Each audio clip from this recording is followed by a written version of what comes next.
DJ Channel.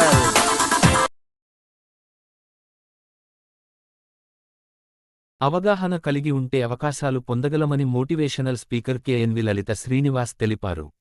Vasavi వారోత్సవాలలో బాలికల పాఠశాలలో అవగాహన సదస్సు నిర్వహించిన Vasavi club Ongole, Vasavi club KCGF youth Ongole clubs.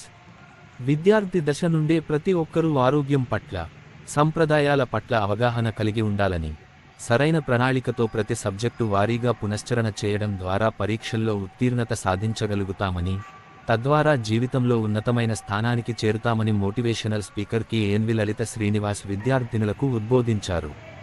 మాతృభాష పైపట్టు ఉంటేనే ఇతర భాషలను అతి సులువుగా నేర్చుకోగలుగుతామని తెలిపారు. వాసవి క్లబ్స్ అంతర్జాతీయ సేవా సంస్థ వ్యవస్థాపకులు స్వర్గీయ కల్వకుంట్ల చంద్రసేన గుప్త 105వ జయంతి సందర్భంగా వాసవి క్లబ్స్ సెప్టెంబర్ 1 నుండి 7వ తేదీ వరకు వాసవి వారోత్సవాలను ఘనంగా నిర్వహిస్తున్నారు.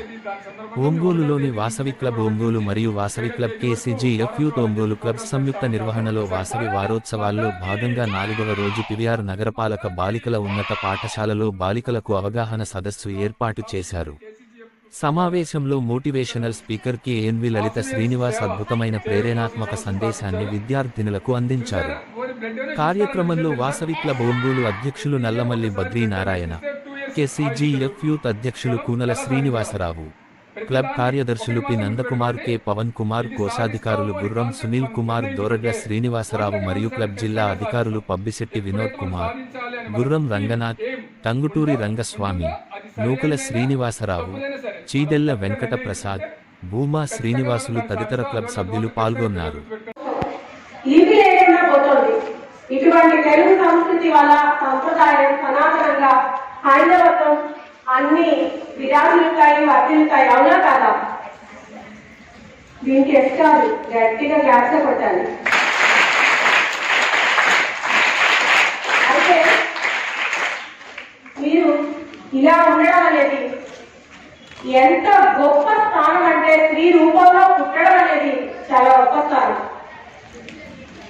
కేసీజీఎఫ్ వాసవి సంస్థలో చాలా సేవా కార్యక్రమాలను చేస్తూ ఉంటాయి. వీళ్ళందరూ ఎన్నో వ్యాపారాలను వదులుకుని మీ దగ్గరకు వచ్చి సేవలు మేము చేస్తాము సేవ అని ముందుకున్నారు. అలాగే విజయవాడ ఫ్లడ్స్ వచ్చినాయి కదా, తుఫాన్ బాధితులు ఎంత బాధపడుతున్నారు, వాళ్ళందరూ కూడా వీళ్ళందరూ సేవలకి అన్ని ఆహార పదార్థాలు అయితే ఎలా ఉంటుంది చెప్పండి? చాలా బాగుంటుందా, నార్మల్ గా ఉంటుందా? ఉదాహరణకి మీకు అన్నీ తెలుసు, ప్రతి వాళ్ళ గురించి తెలుసు. ఎందుకంటే నన్నయ్య, దిక్కన్నయ్య, నా వేమన వీళ్ళందరూ పద్యాలు మీరు చదువుకుంటున్నారు. వాటి సారాంశం కూడా పట్టు సాధించండి. వాటి సారాంశం మీరు కూడా పట్టు సాధించండి. అలా సారాంశం మీద పట్టు సాధించినట్టయితే మీకు అన్ని తెలుస్తాయి. ఇంకా రాబోయే కాలంలో మీకు బయటికి పెట్టలేదు. ఎందుకంటే మీకు సారాంశం తెలిస్తే వేదన అనేది ఉండదు. వేదన అనేది ఉండకపోతే మీలో ఆలోచన అనేది లేకపోతేనే, అంటే పిచ్చి పిచ్చి ఆలోచనలు లేకపోతేనే వేదన అనేది ఉండదు. అంటే మీకు మీరు పోటీ ఎప్పుడైతే పడ్డారో వాళ్ళతో వీళ్ళతో అసలు పక్కన అనేది చూడొచ్చండి. ఈ విషయంలో పక్కన చూడొద్దన్నారు మేడం అని చెప్పి రోడ్డు మీద చూడకుండా వెళ్తే ఏమవుతుందండి? అలా అటువంటివి కాదు. ఏం చెప్పానో ఆ విషయంలోనే, ఆ కోణంలోనే, ఆ దృక్పథంలోనే ఆలోచించాలి. ఎప్పుడైతే మనం చేసే పనిపై దృష్టి పెట్టామో, నాన్న మాట్లాడద్దు, మనం చాలా త్వరగా వెళ్ళిపోతారు. భారతదేశం ఇచ్చిపుచ్చుకోవడంలో, భారతదేశం గౌరవాన్ని ఇచ్చిపుచ్చుకోవడంలో ప్రతి వాళ్ళకి నమస్కారం ఒక సంస్కారం. అవునా కాదా? అమ్మను చూస్తే నమస్కరించాలి, తల్లిదండ్రులను ప్రేమించాలి, గురువులను ఆరాధించాలి, స్నేహితులతో చాలా ప్రేమగా ఉండాలి. ఎప్పుడైతే కల్మషం లేని ప్రపంచాన్ని మనం చూడగలిగామో, చూపించగలిగామో, ఆ అద్భుతానికి అర్థం ఆడటం అవుతుంది. ఆ అద్భుతానికి అర్థం మీరే రేపు అక్కగా, అమ్మగా, అన్నగా, చెల్లిగా, ఎవరికైనా సరే మీ కుటుంబంలో ఉన్న వాళ్ళందరికీ ఆదర్శప్రాయం కావాలి. అబ్బా మా అమ్మాయి చేసే పనులు ఎంత బాగుంటాయి అని చెప్పి వాళ్ళు మనసులో కానీ బయట కానీ అనుకోవాలి. చెయ్యి మొబైల్ తిరుగుతుంది అన్నట్టు అనుకోండి. ఇప్పుడు నేను పుచ్చుకున్నాను, ఎందుకంటే పాయింట్స్ కోసం మీకు చెప్పడానికి కోసమే పుచ్చుకున్నాను. నేను ఎక్కువ వాడను మొబైల్. నేను ఒక రైటర్ని, సింగర్, మోటివేషనల్ స్పీకర్ని. అంటే తెలుగులో ఏంటి రైటర్ అంటే ఏంటి? స్పీకర్ అంటే ఏంటి? మోటివేషనల్ స్పీకర్ అంటే ఏంటి?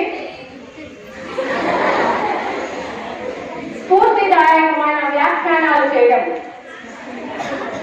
ఇంకోటి కూడా వేయండి కాపీ. ఓకే. లిపి ఉన్న భాష కానీ 30 ఏళ్ళ తర్వాత వచ్చిన వాళ్ళకి అందరికీ చక్కగా రాయగలుగుతున్నారు, మాట్లాడుతున్నారు, ఉచ్చరించే దాంట్లో కూడా చాలా పర్ఫెక్ట్ గా ఉంటున్నారు. కానీ 30 ఏళ్ల లోపు వాళ్ళకి ఏమీ రావట్లేదు, అన్ని షార్ట్ కట్లు. అసలు తెలుగు లిపి ఉన్న భాషను లిపి లేని భాషగా మార్చేస్తున్నారు. అటువంటి సంస్కృతిలో ఉండడం, మిమ్మల్ని చూడటం నా అదృష్టం. క్లాప్స్.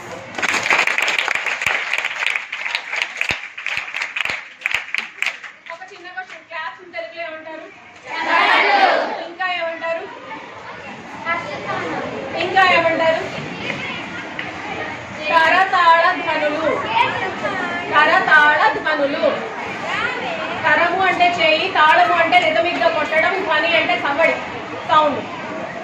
ఎప్పుడైతే మనము చక్కగా ఉన్నామో ఈ కరతాళ ధ్వనులకు కూడా అర్థం ఉంది. ఏంటి అంటే చేతిలో అన్ని అంటే నరాల సంబంధమైనవన్నీ ఇక్కడే ఎండ్ అవుతాయి, అరికాళ్ళు, అరిచేతులు. అందుకే క్లాప్స్ కి, ఈ నమస్కారానికి అంత విలువ. అంటే ఈ చప్పట్లకి, నమస్కారాలకి అంత విలువ. ఎప్పుడు